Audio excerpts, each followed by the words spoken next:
नमस्कार, आप देख रहे हैं स्पेशल रिपोर्ट। आपके साथ मैं हूं अंजना ओम कश्यप। लेकिन एक सवाल जो आपके हमारे हर देशवासी के मन में है वो है, इस देश में कोरोना के खिलाफ दूसरी लहर के बीच और साथ ही तीसरी लहर की आशंका के बीच अगर एक मुकम्मल जंग हमें लड़नी है कोविड के खिलाफ, तो वैक्सीनेशन ही, जी हां, टीकाकरण ही ब्रह्मास्त्र साबित होगा। ऐसे में टीकाकरण के पूरे कार्यक्रम पर तमाम जो आरोप अभी तक विपक्ष की तरफ से लगते रहे, उन सब के बीच जो नीति आयोग के सदस्य हैं और चेयर हैं national expert group on vaccine administration for कोविड-19 के, हमारे साथ डॉक्टर वी के पॉल इस वक्त लाइव जुड़ रहे हैं। डॉक्टर वी पॉल साहब, बहुत बहुत स्वागत आपका आज तक पर। मेरा पहला सवाल आपसे यही है सर कि आज आपने कहा है कि लगभग आने वाले दिनों में हम 1 करोड़ वैक्सीन देंगे। आपने कहा कुछ सप्ताह में हम कोशिश करेंगे 73 लाख हम वैक्सीन दें, लेकिन औसतन मई के महीने में पिछले सप्ताह में हमने 16 लाख वैक्सीन दिए हैं। अगर भारत को हर्ड इम्यूनिटी करना है तो 60 से 70% आबादी को हमें वैक्सीनेट करना होगा, जो कि अभी तक हम सिर्फ 3 से 4% को कर पाए हैं। ऐसे में मेरा सवाल आपसे ये है कि लगभग हमें 180 करोड़ डोज, मैं डोज की बात कर रही हूँ, 180 करोड़ डोज चाहिए होंगे अगर हमें ऐसी इम्यूनिटी देश में लानी है। कैसे तैयारी है आपकी, ये कैसे करेंगे? और जो 73 लाख एक दिन में या 1 करोड़ वैक्सीन का आप दावा कर रहे हैं देने का, वो कैसे मुमकिन हो पाएगा? Doctor Paul. Thank you very much, धन्यवाद। जिस परिप्रेक्ष्य में ये बात उभारी गई वो इसलिए है कि हमने अपने देश में अल्टीमेटली कोविड-19 के वैक्सीन को हर व्यक्ति तक लेके जाना है, हर वयस्क तक लेके जाना है। और जैसे जैसे हमारे वैक्सीन की उपलब्धता बढ़ रही है, बढ़ेगी और बढ़ेगी, तो एक वक्त ऐसा आएगा कि हम इस गति को इतना ले जा पाएं कि हम 70-75 लाख पर डे या उससे भी ज्यादा, और कोशिश करेंगे कि 1 करोड़ तक भी पर डे करने की कोशिश करेंगे। ये एक आह्वान की तरह आप लीजिए, क्योंकि हमें जब वैक्सीन की सप्लाई की कोई कमी नहीं होगी तो हमारा सारा जो जोर होगा ये होगा कि ये वैक्सीन तेज गति से दिन ब दिन हर व्यक्ति तक पहुंचे, ताकि हम अपने देश में इस महामारी को पूरी तरह से रोकथाम करने में सम्मिलित हों। और ये एक आह्वान की तरह लीजिए और एक दृढ़ निश्चय की तरह हमें इसको लेके जाना चाहिए, क्योंकि ऐसी स्पीड लाने से ही देश उस टाइम जल्दी से जल्दी उस स्टेज पे पहुंचेगा जिसकी कि हम सब लोग आशा भी करते हैं, अपेक्षा भी करते हैं।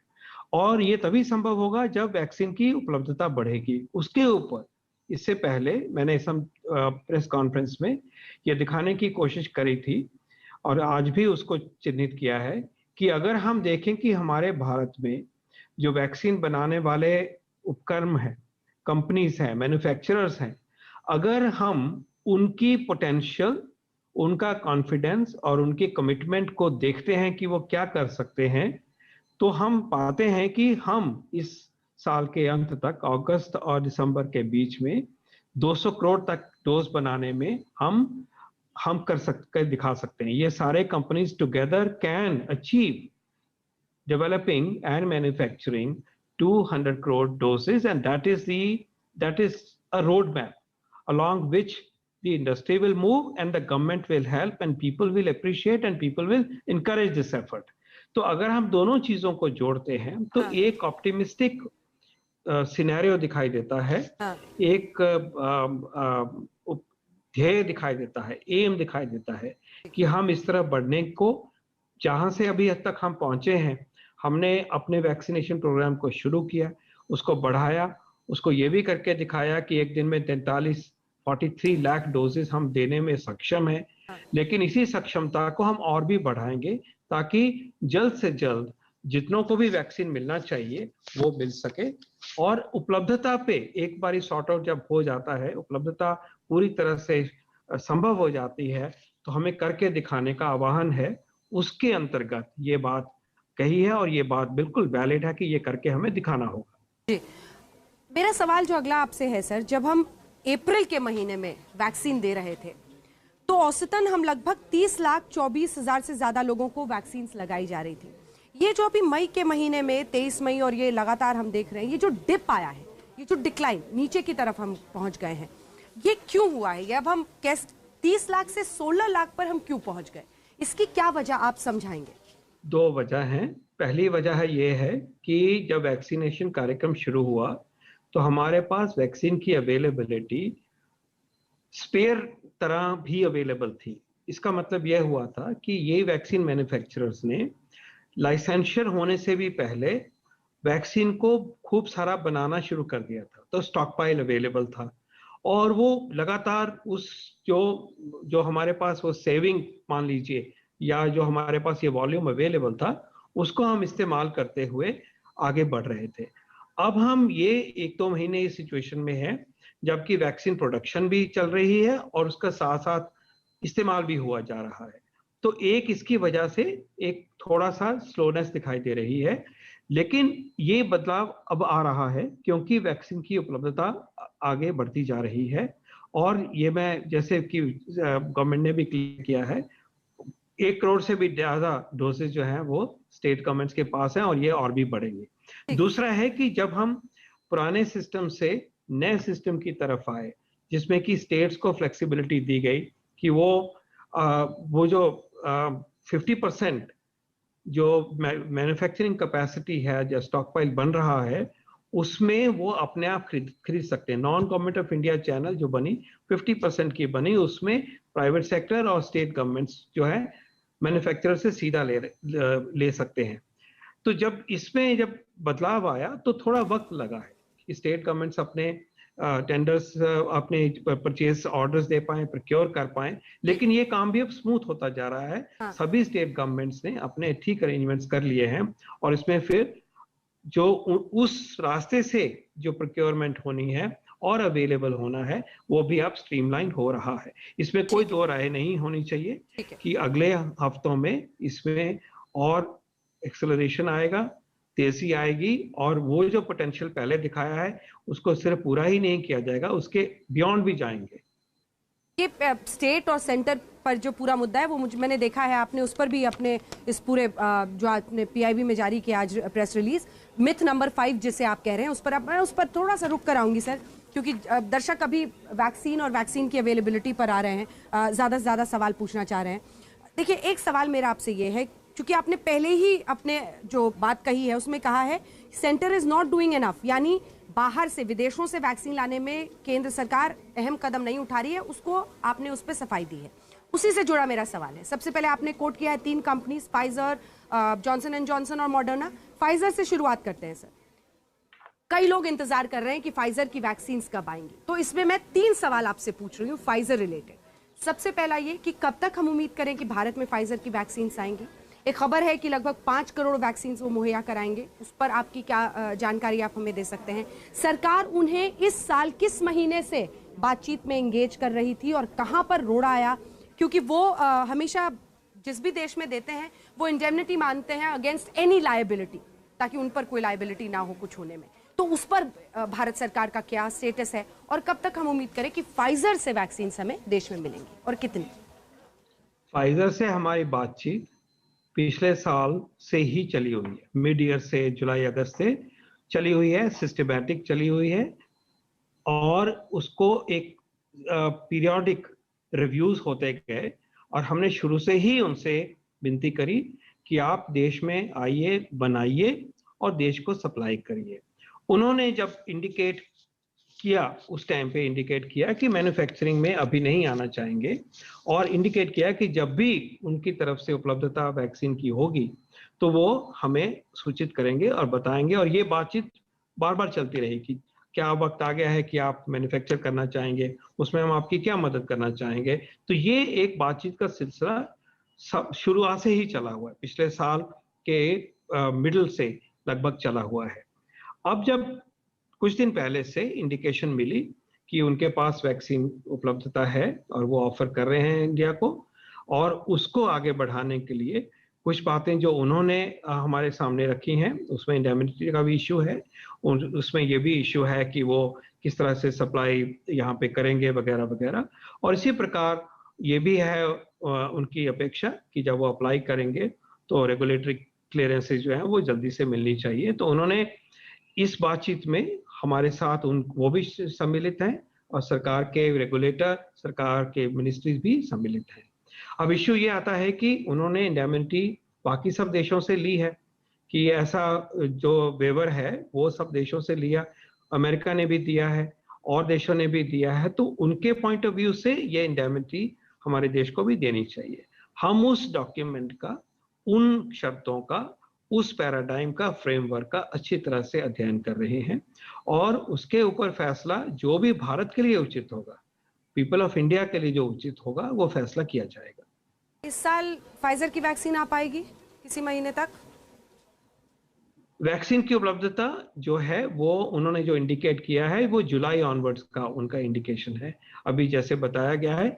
लेकिन डायनेमिक सिचुएशन है, जैसे आगे बढ़ते हैं हम कोशिश करेंगे कि उससे पहले भी हम कहें उनको कि आप वैक्सीन दीजिए, और कोशिश करेंगे कि ये फैसला जल्दी से जल्दी हो। नंबर पर कुछ बात हुआ है सर? कितने आपने ऑर्डर किए हैं वायल्स? अभी हम उस स्टेज पे नहीं हैं। उन्होंने इंडिकेट किया है कि 5 करोड़ डोजेस तक उपलब्धता हो सकती है। अब सर मैं बच्चों की वैक्सीन को लेकर आपसे सवाल पूछना चाहती हूँ, क्योंकि आपने बताया कि कोवैक्सीन भी ट्रायल्स कर रहे हैं, आपने कोविशील्ड का भी बताया है, क्या विदेशों से भी जॉनसन है, फाइजर है बच्चों के लिए वैक्सीन? बच्चों पर वैक्सीन का क्या स्टेटस है और कैसे भारत सरकार उस पर आगे बढ़ रही है? आप ठीक कह रहे हैं, बच्चों के ऊपर वैक्सीन जो अभी अप्रूव हुआ है वो फाइजर वैक्सीन अप्रूव हुआ है 12 साल के बच्चों तक, और एक दो देशों ने 12 तक अभी कुछ ही पिछले 1-4 दिनों में थोड़े अरसे से ही उसको लागू किया है। लेकिन बच्चों के लिए वैक्सीन की कोई recommendation, generic recommendation World Health Organization की है ऐसा नहीं है। फाइजर को ये लाइसेंसर मिला है और इसी तरह से मॉडर्ना के बारे में भी चर्चा हो रही है कि उनको भी बच्चों में इस्तेमाल करने का लाइसेंसर मिलने की उम्मीद है। हैविंग सेड दैट, जैसे मैंने प्रेस कॉन्फ्रेंस में कहा, हमारे देश का कोवैक्सीन जो है वो भी बच्चों के ट्रायल तक पहुंच गया है। वो काम कुछ ही दिनों में शुरू होने वाला है और वो कवर करेंगे कि ये बच्चों में सुरक्षित है और बच्चों में क्या इम्यूनोजेनिक इसका पोटेंशियल है या नहीं है।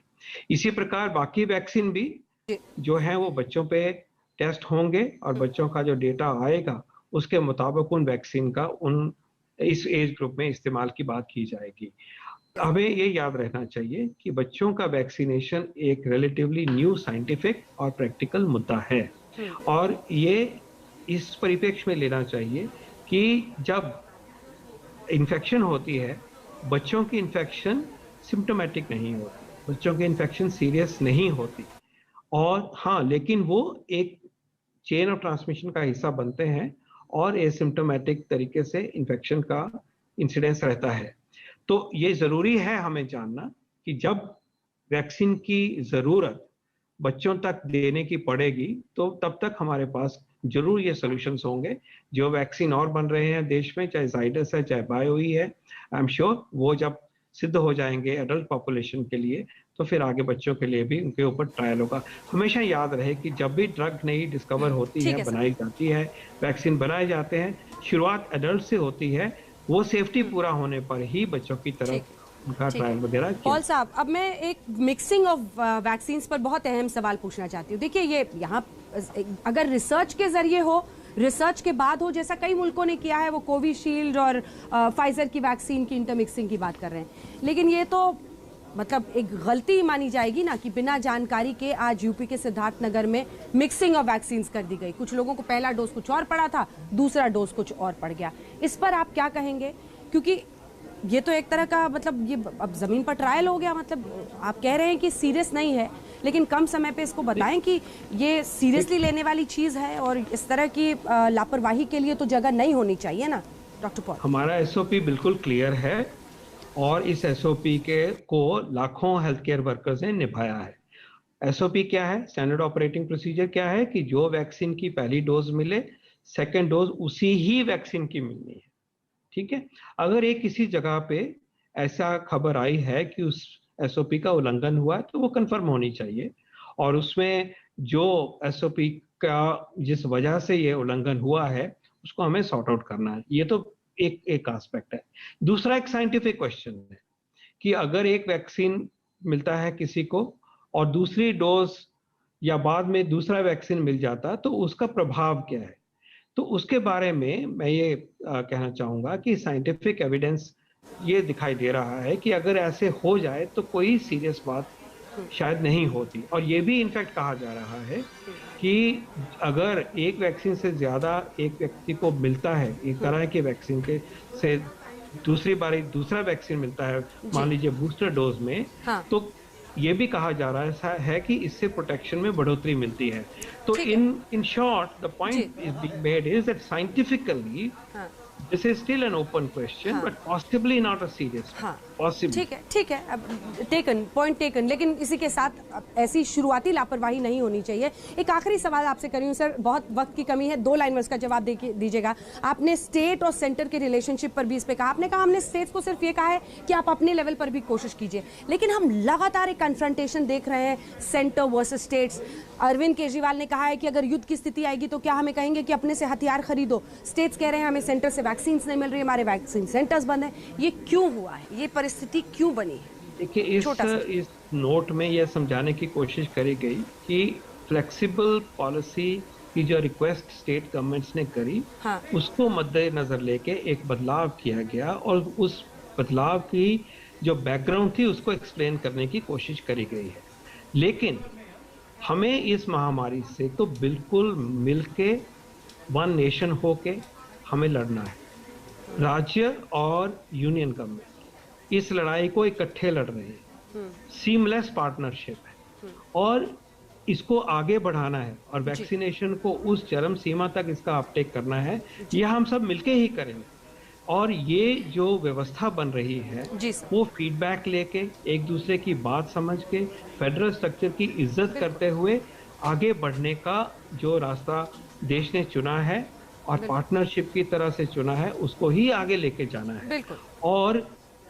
और इसको करने के लिए जो भी वैक्सीन जहां से भी आता है, लगता तो हमारे सिटीजन को ही, देश के नागरिकों और राज्यों की जो सिस्टम है उसके थ्रू ही लगता है। बिल्कुल, इसी को लेते हुए आगे एकजुट होकर देश बढ़ना है, महामारी को जीते। बहुत बहुत धन्यवाद आपका डॉक्टर वी के पॉल। आप उस नेशनल जो एक्सपर्ट ग्रुप है वैक्सीन पर, उसको हेड कर रहे हैं।